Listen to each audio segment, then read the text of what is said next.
our traced design. Let's start. Now we'll take black acrylic color for base. Here we go.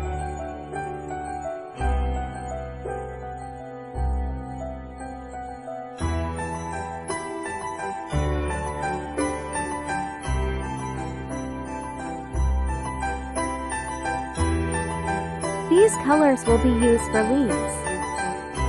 We'll start with yellowish gray.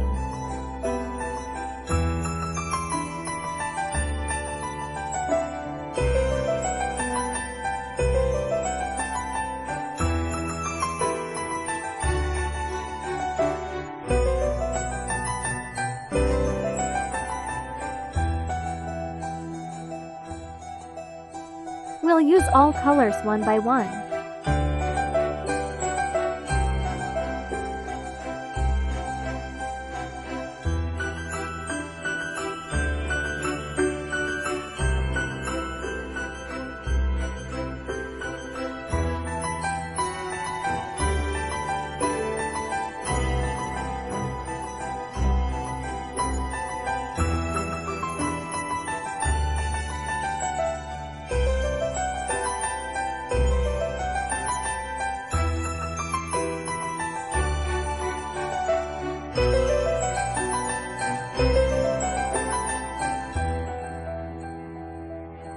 Next color.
Wahoo! Like, comment, and subscribe.